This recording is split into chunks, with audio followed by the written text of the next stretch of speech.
Hey guys, welcome back to my channel. I know that you're all here to see me create this beautiful Sally glam design, so let's just jump right into it. By the way, if you're back here to watch more of my content, huge thank you to you. And if you're new, welcome. Thank you for being here, and I appreciate all the love and support. Don't forget to like or subscribe. All products being used are from my own line, being products, and you can purchase at vanessanails.com. Links to the items that I use in this video will be provided in the description below, along with a 15% off discount code that I have for you guys, which is YouTube15. Again, all of that is going to be down below in the description. Okay, so let's start off by creating the extended nail bed known as the deep French line. I'm using the color named Soft Tan, and due to the length of my nails, I will require a deeper French. So I start off with a large bead as the body of the deep French, followed by a smaller bead at the cuticle area. With the first large bead, I gently tap and drag the acrylic to meet together like at a U point. I'd say a little over 1/3 of the whole nail. I'm making sure that my brush stays wet and flat so that the acrylic lays smooth as it's getting lightly dragged to meet at that point. And we're going to use the body of the brush to push the side in while the acrylic is hardening.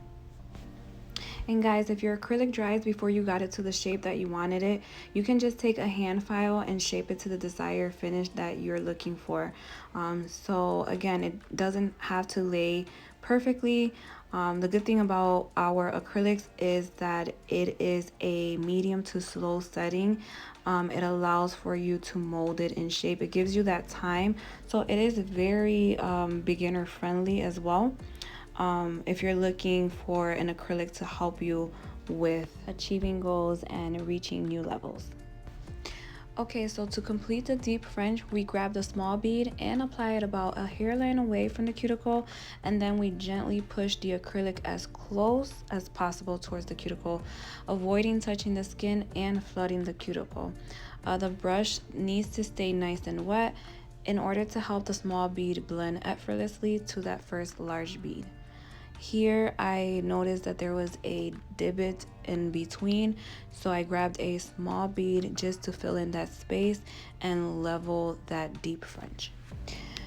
So moving along to the pinky, we're just going to be doing the same exact concept that we did for the pointer finger, so I'm just going to allow for you to watch.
Something I would like to share is that I experienced contact dermatitis when I first started doing nails.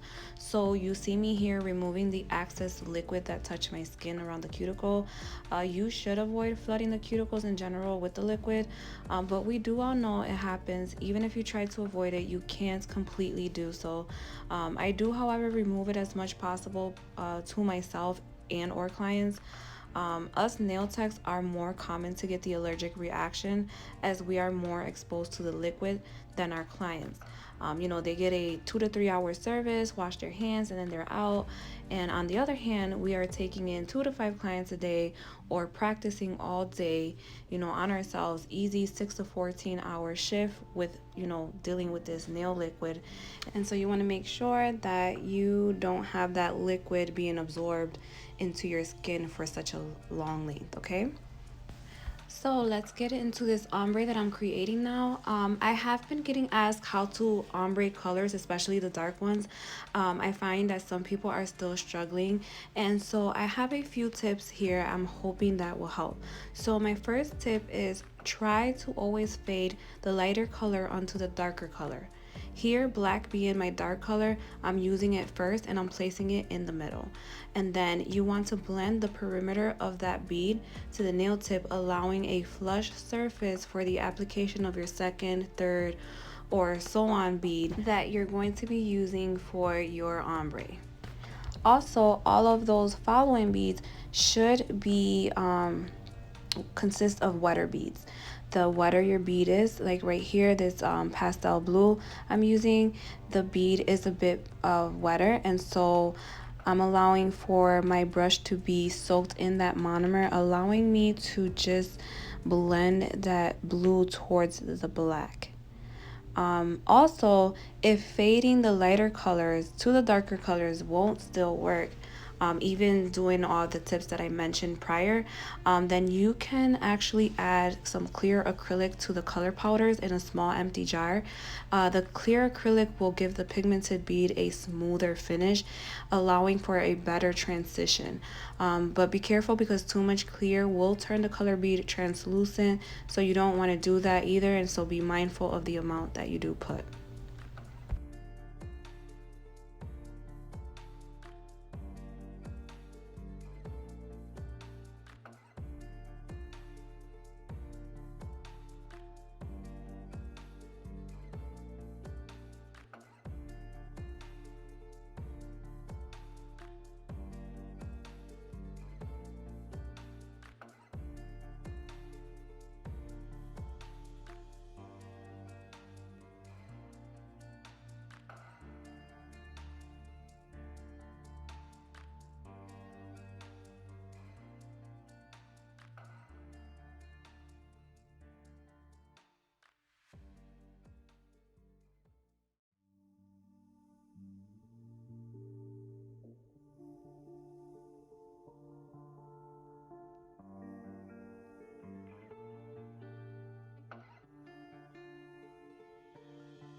Moving forward, we're going to cap the ombre nail to avoid filing the faded part or the transition of the colors of the ombre. We're actually protecting that and adding body to the nail for added strength and durability as well.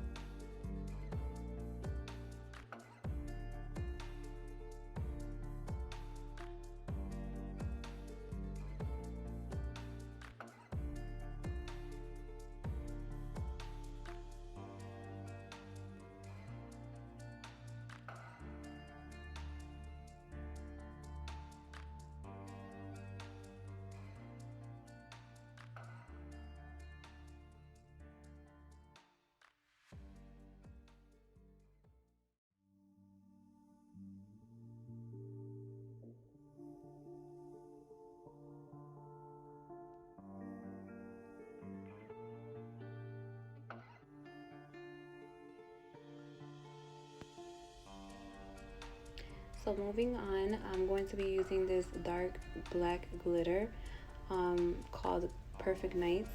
It's like a holographic black glittery beauty. Well, I'm going to be creating like a French, and you're going to see that I'm going to be using the cutting tool in order to create like this very crisp line. So using the very tip of my nail brush, I'm going to drag the acrylic to the side walls all the way, pushing it towards the cuticle, making sure that those sides are filled in. I like the sides of my nail design to be nice and full. I like it to reach all the way back there.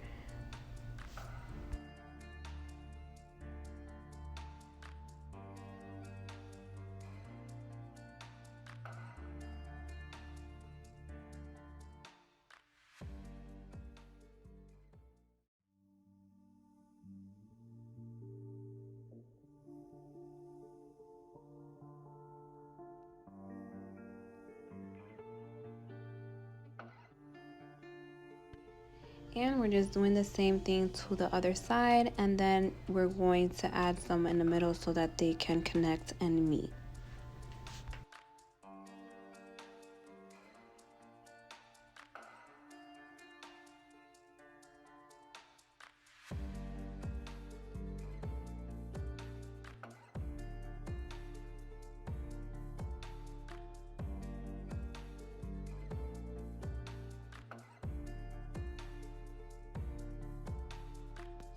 Making sure that I'm cleaning the sides. You don't want some of the glitter to be on top of the extended nail bed because it's going to be looking messy. So don't allow for the acrylic to dry. Make sure that in between you are cleaning up those sides.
For the vertical ombres that I'm going to be creating for the pointer finger and the pinky, we're going to be doing the same concept that we did for the ring finger, just with smaller but longer beads.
So here's how it's looking so far, and I also wanted to share in the beginning of this video, which I did forget, was that I will be sharing the process of drawing Sally a few times before the final piece that made it.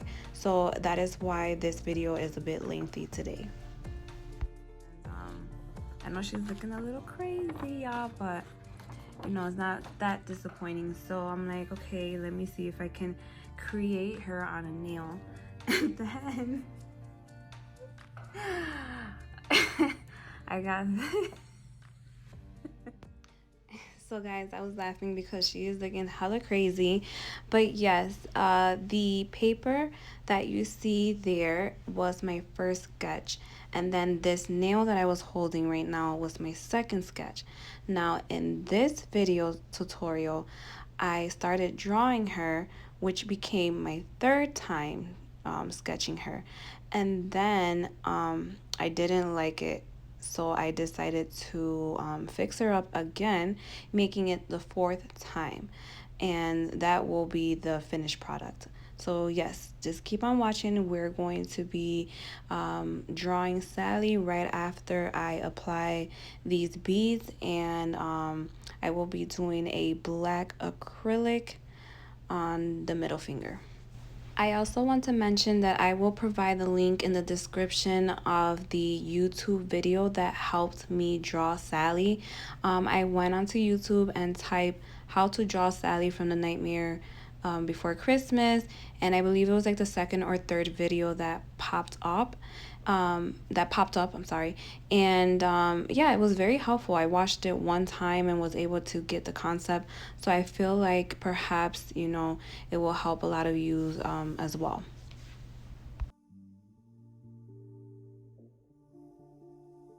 So I forgot to mention, I am applying these beads to our jewel gel bonder. I know I mentioned it before, but I'm going to mention it in every video that I get the chance. This is a 3-in-1 gel. You can, I mostly sell it and use it for crystals and beads, but you can also apply it as a no cleanse gel top coat, or you could use it as builder gel as well. So yes, it's a 3-in-1. It's definitely my go-to. I love this gel, and I pretty much use it every set that I create. When you're done applying the beads, you're going to go ahead and cure it for a full 30 to 60 seconds before we encapsulate with clear acrylic.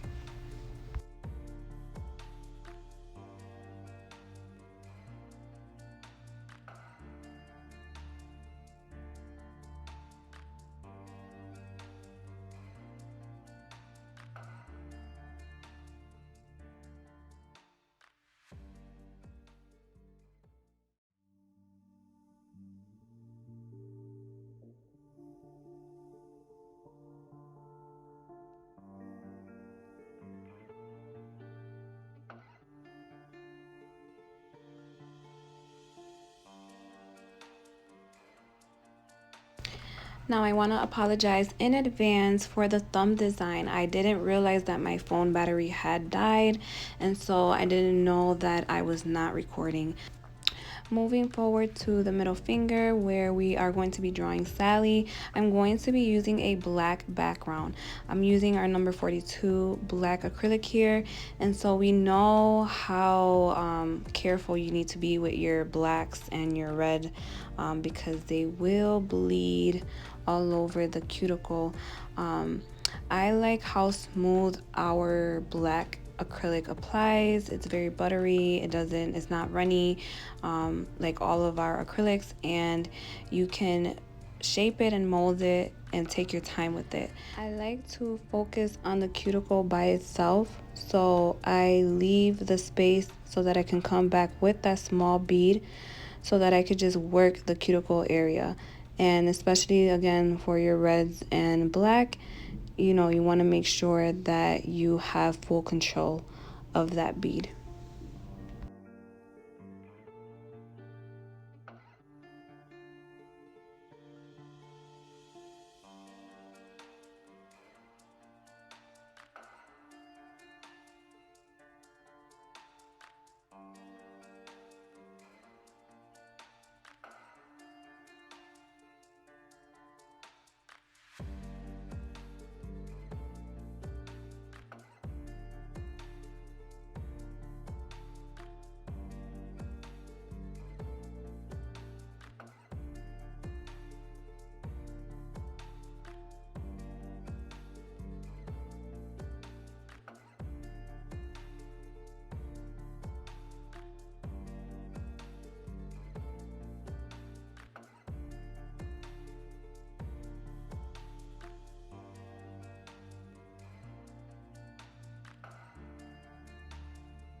After I'm done with the filing, drilling, and buffing, I went ahead and washed my hands, and now I'm applying our velvet no wipe gel top coat.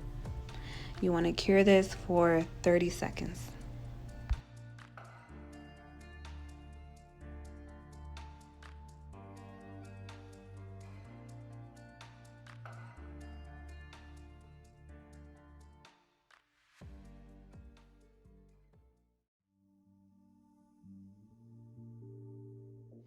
So 30 minutes in, and we're finally going to move on with drawing Sally. I will be using our double liner brush. I do have a new nail brush line launching very soon. They're very cute. I can't wait to show you guys. They come in a 5-pack, and they are like a pastel purple, so I'm excited for that. But yes, I was showing you guys the colors that I'm going to be using to paint Sally. These pods you see here will also be launching very soon. I'm going to have them in a square pod instead of a circle, but I just wanted to show you guys the consistency of the gel and the richness of the color, which is black and white. This color is our 006 pastel blue. For those of you who haven't tried our gel polishes, they are a nice thick and creamy consistency. They're not too runny as well, so I hope you enjoy them. And again, try that discount code at checkout, YouTube15, to save. So Sally's skin is like a very super light, faint pastel blue, almost grayish, I would say. So I went ahead and got our lightest blue, which is our pastel blue, and I'm going to add some white to it so that I can lighten up the color to match her skin tone. The red and black that you see here is for her hair, and you're also going to see that I'm going to use a brighter red, I believe is our number 33, in order to add a little bit of highlights to her hair so that you can kind of distinguish hair strands.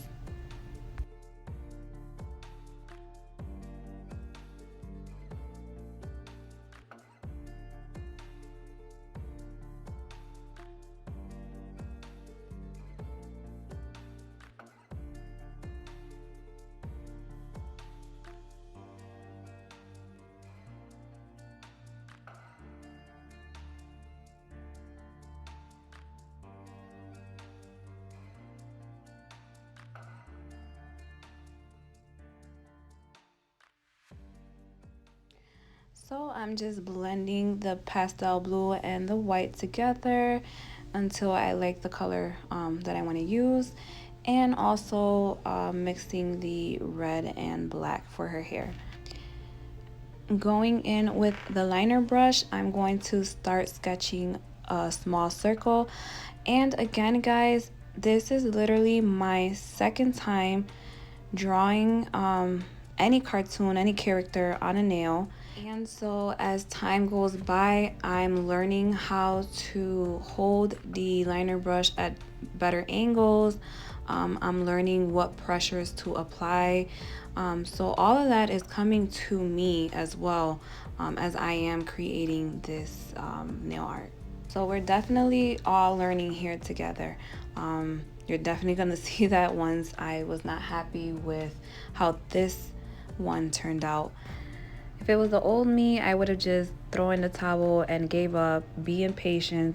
But this time I am pushing myself to be consistent and get better at my craft and stay up to par with the new trends and be able to just have multiple talent when it comes to this nail art thing. Right here I did sped up the video. I think it's the first time I added speed.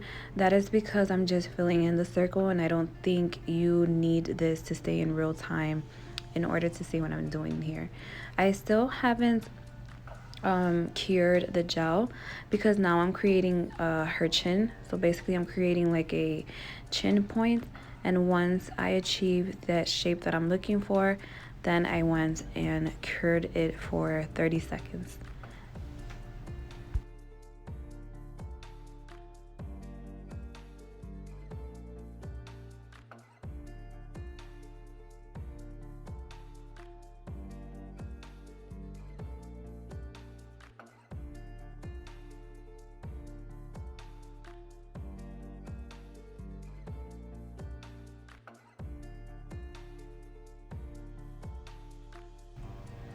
Moving on, I'm going to be drawing like her neck and chest, and then I'm going to cure that once I'm happy with the shape.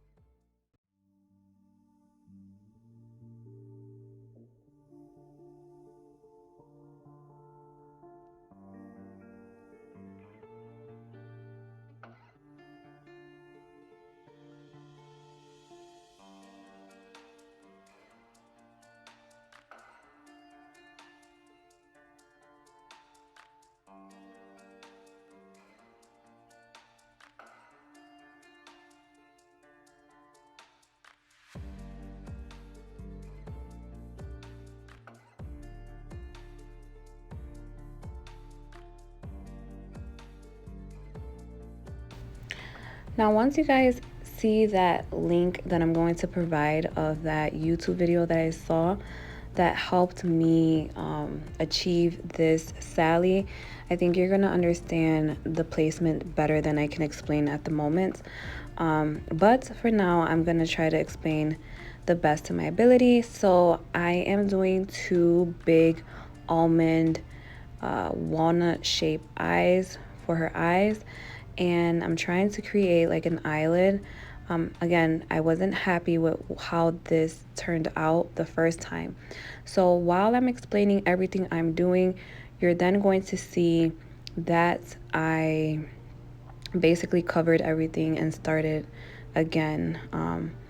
I think I left the eyes alone, but everything else that goes on her face, like her nose, her mouth, and the stitches, I did redo. But yes, the idea is to make two white, either, what would you say, football shaped or almond shaped eyeballs for her. And then you're going to go in with your black liner and line it up and add some lashes.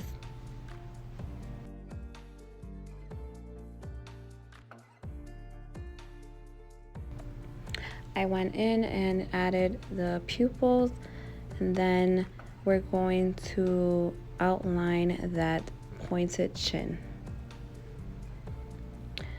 We are adding the nose. I am trying to stay within perimeters. A lot of nail artists that do a lot of characters, I see that they end up sketching first with a pencil. This is all freehand. Like, I didn't sketch with the pencil as you guys saw, and I'm just trying to wing it by like measuring everything with my own eyes. That is why I probably messed up, you know, in this first sketch, because I was kind of eyeing everything out. Moving forward, I do want to try to, you know, do an outline and sketch things first so that things like so won't happen. She was looking pretty fine, you know, she wasn't that crazy. But then I went in trying to add these lines in her face, and it made her look like if she had wrinkles. And then as I'm stitching her up, like I mentioned earlier, I am learning how to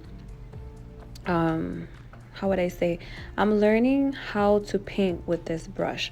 So in this part of doing her stitches and everything, I was applying a little bit too much pressure on the brush, and I later learned that it's better to be very light.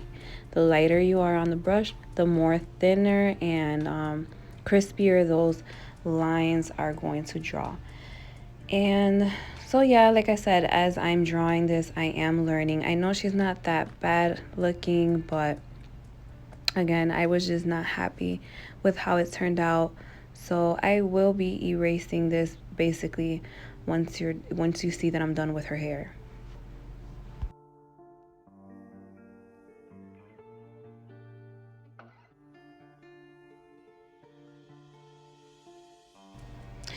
So next I'm just going to use this red and I'm going to outline her hair.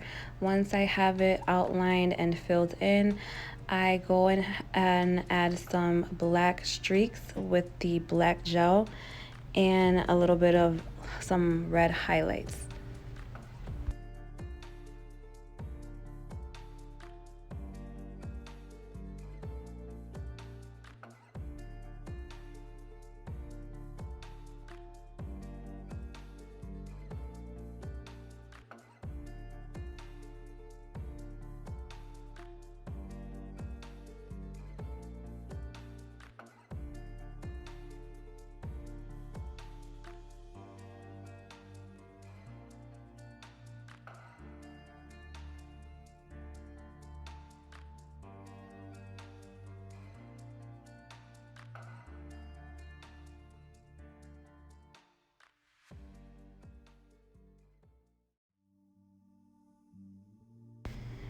I've learned that what makes a character pop and look more realistic is adding their lowlights and their highlights.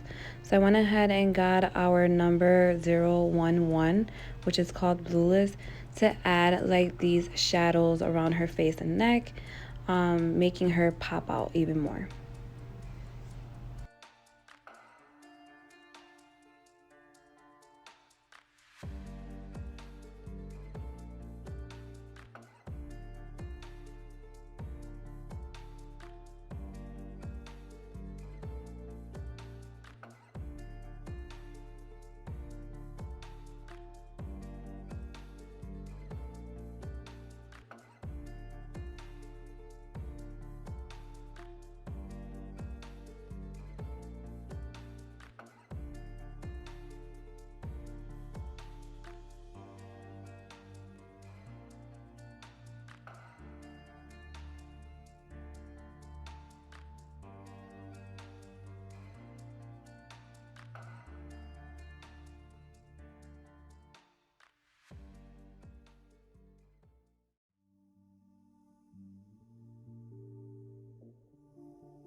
Okay guys, here you have it. I would have been done right now. I decided to matte gel top coat her, and again, she's not that bad looking, but those stitches look a little rough and those lines in her face just made her look a little older than I intended. So as I'm trying to add gels and doing the finishing touches to the other nails, it's kind of bothering me, and I just like, you know what, I'm gonna just go in, and what I decided to do is just use the same blue that I use for her skin, and you can see how pigmented it is that is actually covering the black underneath in just one session. So I was happy about that because, you know, we know that black is a very deep color and sometimes it still seeks through. So once I quickly learned that I can cover her this way, I was happy because my first thought was I was going to just file her off and just start fresh. And in this case, I didn't have to do that, so I went ahead and just covered all the marks that were bothering me.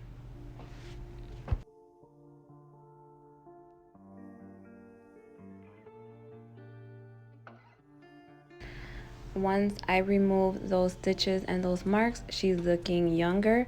And this time I'm actually going to do the low lights before the stitching. So I went ahead and got some more of that blueless color, and you can see that I'm just adding those low light points.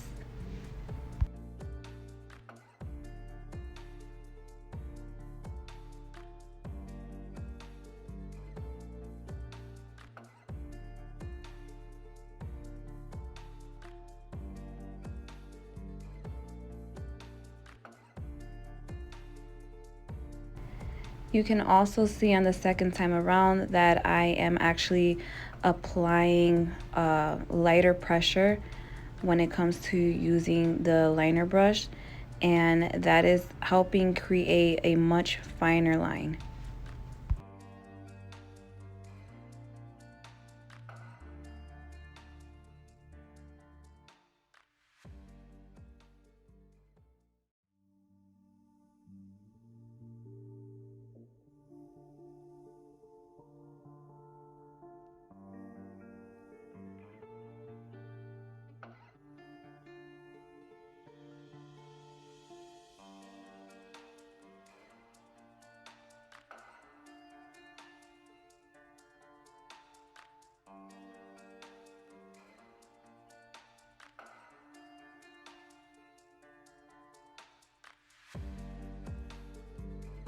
Okay, she out here looking like a little Kim Kardashian. She looks way younger. I just happened to have all those lines in the wrong places, making her look like if she had wrinkles. So again, you can see the difference on this second time around. Again, I've been here for a while now, and my battery was dead again, and I did not get to show you guys how I added those highlights to her hair, but it's simple. Basically just get a little bit of white and the red, and I just did the stroke along her hair. And yep, we are finished with her. We added the matte top coat. I feel like once you add a matte top coat to any animation, any character drawing, it just brings it to life. So the last thing here is creating this 3D flower. I've already probably done this flower about three times or so on my past videos, but you know, I just thought I kept it in here just for those who are new and still haven't watched my older videos. So just so you know, I did cure the diamond with the beads, and I used our gel jewel bonder. You want to make sure you cure it for 30 seconds so it's not sliding all over the place. And I'm just using the black and red umbra to create this flower pattern.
Alright guys, well thank you for sticking around. That is pretty much it for this set. I am in love. I hope that you guys enjoyed the process. I know it was a very lengthy video, but I just wanted you guys to be a part of my experience as well, and the things that I learned along the way when it came to drawing this character. I'm showing you quickly here that I'm popping off the nails because I just uploaded the method, the pop off method that I do. So if you want to go ahead and click on that video next. Thank you.